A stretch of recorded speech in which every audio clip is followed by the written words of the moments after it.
آگے بڑھیں گے اور خبر شامل کر لیں گے لاہور سے نعیم چودھری کی رپورٹ کے مطابق، جہاں پر کاروباری ہفتے کے دوران 100 انڈیکس میں منفی کا رجحان دیکھنے کو ملا ہے۔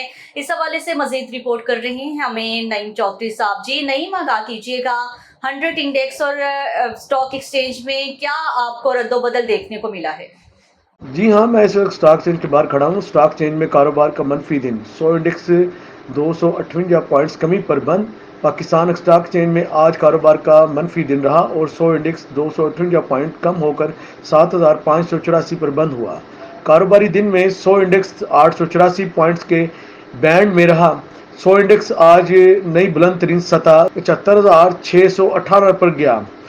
پاکستان اسٹاک چینج میں آج 37.5 کروڑ شیئرز کے سودے 16.3 ارب روپے میں طے ہوئے۔ مارکیٹ کیپٹلائزیشن 6 ارب روپے بڑھ کر 10,140 ارب روپے ہیں۔